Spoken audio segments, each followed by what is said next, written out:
O que se pode dizer a respeito da origem do monoteísmo? Pois então, o zoroastrismo é a origem do monoteísmo, muito antes de a Bíblia ser composta. Zaratustra, um sábio do povo ário que viveu na Ásia Central, proclamou a existência do único Criador e fonte do cosmos, habitando e transcendendo sua criação, a fonte de tudo. Após milênios de erro, confusão, deturpação e manipulação, é hora de restaurar a mensagem de Deus para a humanidade. Nesse sentido, existe uma coleção de livros, comprovadamente muito mais antiga do que qualquer escritura cristã, que já contém a maior parte da própria doutrina cristã. Esses livros contêm as doutrinas da ressurreição, do julgamento final, do julgamento individual da alma na morte, do céu, do inferno, do Messias e do conflito final. Os primeiros tradutores desses livros para as línguas europeias eram todos predominantemente cristãos ou judeus, portanto suas traduções e comentários não poderiam estar isentos de preconceitos.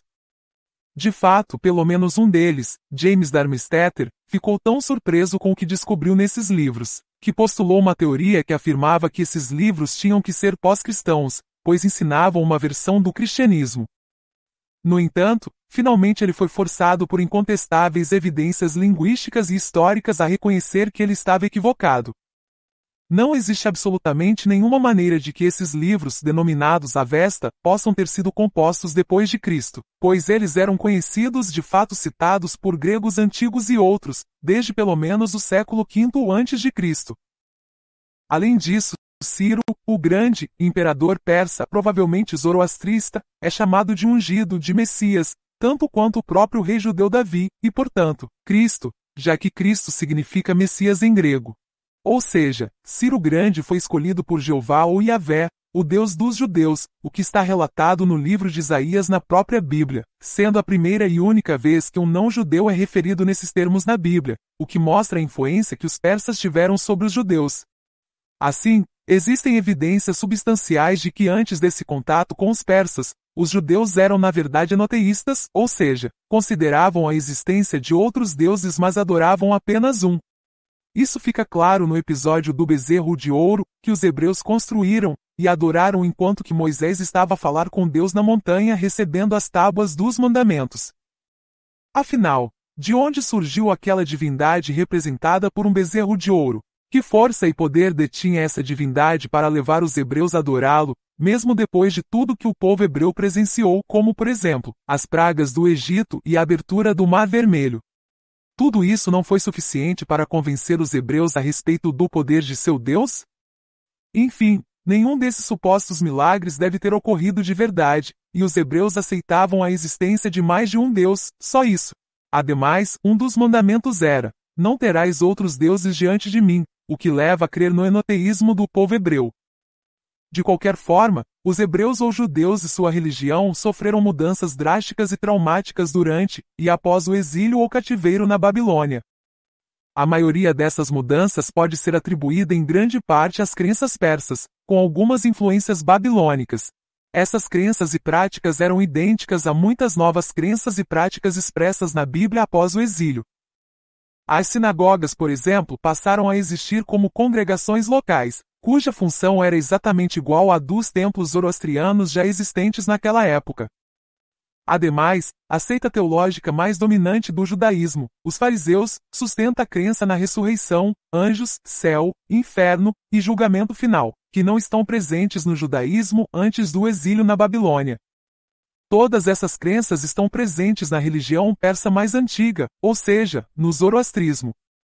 Além disso, o próprio nome dos fariseus é um cognato da palavra persas. Em persa, o nome é Farsis, significando aqueles da região de Fars ou Pérsia. Enquanto isso, a palavra fariseu não tem uma raiz clara no hebraico, mas em aramaico, uma língua semítica falada no Império Persa e na Síria, onde fariseu significava persa. De fato, até mesmo a expressão amém é aramaica e não hebraica, significando certamente ou verdadeiramente, que é de forma precisa o mesmo significado de uma palavra do antigo Avestan, que tem cerca de 4.000 anos, que é o nome de um termo religioso muito importante da religião persa. Trata-se da palavra Hashem, que é uma forma de Asha significando aquilo que é correto, ou a ordem divina, o padrão de bondade e justiça no zoroastrismo. Ainda em comparação, Assim como Cristo não poderia subir ao céu antes de 3 dias e 3 noites, as almas dos fiéis zoroastrianos também não poderiam ascender até o Garodemana, a casa dos cânticos, antes de passados 3 dias. Também quando o apóstolo Paulo em 1 Coríntios 13, fala sobre o completo ou o perfeito, ele está curiosamente usando um termo que não está presente em nenhum outro livro da Bíblia, mas que é novamente um termo-chave na religião dos persas, ou seja, Urvatati, que se refere a um tipo de arcanjo, e nos ensinamentos originais de Zaratustra refere-se ao estágio final do crescimento ético-espiritual dos seres humanos. No cristianismo, os ímpios são atormentados em um lago de fogo. Na última religião persa praticada na época do exílio, os ímpios tinham que atravessar um rio de metal fundido. No livro apócrifo de Tobias, usado como canônico pela maior igreja cristã, o catolicismo romano, os diversos nomes judaizados, como por exemplo, Asmodeus, que é a versão judaico-cristã do termo zoroastriano, a Eshma, são nomes usados para demônios persas, bem como para arcanjos da religião dos persas. De fato, não há outra conclusão possível, depois de se estudar o assunto de forma justa, mas sim que a religião persa teve ampla influência na doutrina bíblica judaico-cristã. Assim, as implicações dessas descobertas são aterradoras para os adeptos do judaísmo e cristianismo, pois tiram a exclusividade da Bíblia judaico-cristã no que se refere a Deus, monoteísmo, criação do mundo e outras crenças. Isso leva ao entendimento de que há muito tempo atrás, pelo menos quase 4.000 anos atrás, um homem surgiu nas estepes da Ásia Central.